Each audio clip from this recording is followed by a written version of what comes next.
طب يلا يا يونس، على بركة الله نبدأ. ويونس بصلها بعصبية. عندك حل تاني؟ لا. يبقى ما تتكلمش خالص بقى وسيب الإدارة تتصرف. الإدارة انت فاكرة انك إن إيه يا نامر؟ ولا حاجة، وريني الإغراء. وروح قامت والظابط ملاحظها ماشية تتقصع، ويونس ماسك نفسه من الضحك بالعافية، والظابط مش مديها اهتمام. وروح حاولت تاني ومفيش فايدة. اقعدي الله يرضى عليكي، ده مش إغراء، دي تسلخات. ماشي يا نامر. مش كده اللي بيشدنا للبنات؟ نعم. نعم ايه؟ انت كنت بتمشي وتتفرج على البنات؟ ماليش نفسي ولا ايه؟ وبعدين انا كنت ظابط يعني مطمع بنات كتير. بقى كده؟ بقى كده ايه؟ وانا اللي كنت فاكرك محترم. انا ما بصيتش الا البنت واحدة بس. ومين دي بقى يا سيوني؟ انت يا قمر. مش مصدقاه ان ما كنتش تحلف بس.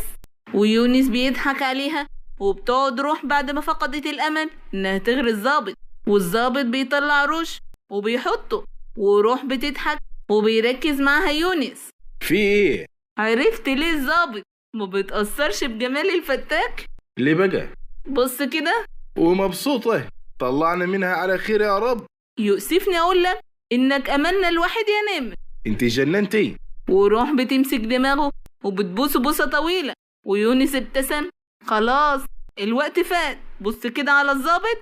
ويونس بيبص على الظابط اللي أول ما شافه قام وإجا يفتح الباب. هو في ايه؟ حاطط لك روج. هو دلوقتي أكيد فاهم وبيفتح ليه. قاوم يا نمر.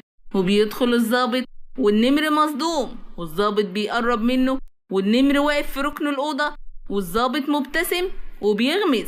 ويونس قلب رياكشن عادل إمام وعامل نفسه مش واخد باله وبيمسح الروج، وروح واقفة وبتضحك. منك لله منك لله. انشف يا نمر، ده بقت غريزة بقى. والظابط بيحط ايده على كتفه، ويونس ضربه بالبنية في وشه، والظابط بص ليه بعصبية وهجم عليه، وروح ركبت فوقه وخنقته من رقبته، والظابط رجع لورا وخبطها في الحيطة وقعت على الأرض. يا ابن. وبتقوم من على الأرض وهي ماسكة ظهرها، وبتلاقي جردل بتضرب الظابط بكل قوتها، والظابط بيصغر لها ولا كأن حاجة حصلت، وروح بترجع لورا وهي خايفة. ويونس وهو بيحاول يبعد الظابط عنه هبقى جطتك على حاج.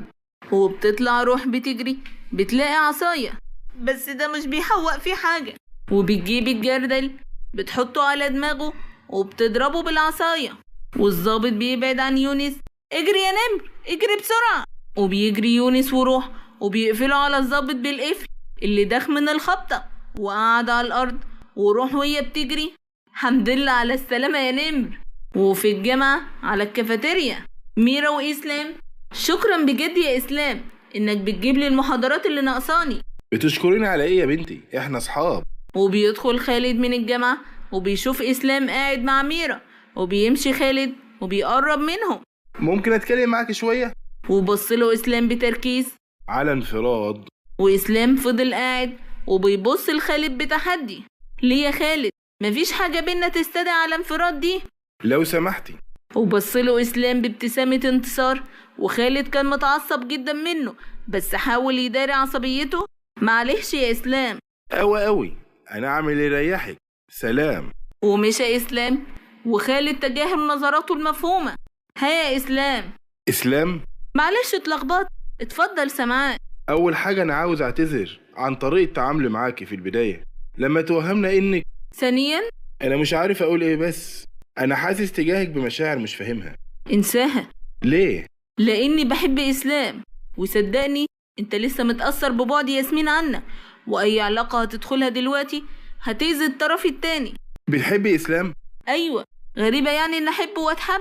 بس انا ورايا محاضرة عن اذنك. ومشيت ميرا وسابته، وخالد ملاحظ انها متغيرة معاه وبتتجاهله. انا مش فاهم حاجة. امال ايه احساسي بيقول لي انك بتحبيني؟ وفي الصعيد بيجري مصطفى وشاكر وراه، ومصطفى بيقف ورا الكرسي. انا عملت ايه لكل ده؟ جايب لي عربية ب600,000 جنيه يا الظالم يا مفتري. مش قلت لي هات اللي انت عاوزه؟ بتستخبى مني. قلت هتجيبها ب400,000 بالكتير قوي مش 600,000. ومين خبرك انها ب600,000 يا ابوي؟ امال بكام يا مصطفى؟ لا انا زعلان ان انت على طول ظالمني يا ابوي. انهي 700,000 وهيبعتوا لك تدفع. ايه هتجيب لي يا اخر، حرام عليك. ومصطفى طلع يجري بره البيت، وشاكر قاعد على الكرسي من كتر التعب. وبيركب مصطفى عربيته وبيوصل للجامعة، وبينزل من عربيته وبعدل هدومه وبيلبس نضارته وبيركن على عربيته وهو نافخ نفسه، وبتعدي البنت من قدامه ومصطفى بيشوفها. ايه ده الجامعة اتلمت، هو الدنيا ضلمت كده ليه؟ وبتبصله بقرف وبتمشي، وبيجي واحد بيقف جنب مصطفى. اتأخرت ليه يا بجم؟ يوه يا عم كنت بعمل حاجة كده، الا قول لي البنت دي عجباك؟ لا مش ستايلي. طيب يا اخوي اما اروح اشوف ستايلي اللي هناك ده. وبيشاور على البنت. يا ابني سيب البنت تحبك، حب البنت تسيبك، ما تبقاش مدلوق قوي كده. لو اتكبرت وما اديتلهمش ريق هم اللي هيجروا وراك. وبتصحى كريمة على صوت رسالة. صباح الفل يا كراميلي. وبتبص عليها كريمة وبتكتب: ايه اخبار قلبك؟ لسه حاسس بفراغ كبير؟ ما تخليش قلبك اسود عاد، ده انت اللي في القلب يا بقرة. بقرة؟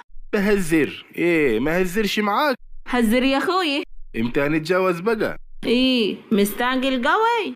مستعجل عن نكد، اصلي فرفوش وانت تظبطيني وتخليني راجل مصري صح. بقى كده؟ قفوشة قوي يا كريمة، فكك ده. ما حبش الحديث رسايل. نفسي اعرف بتحبي ايه.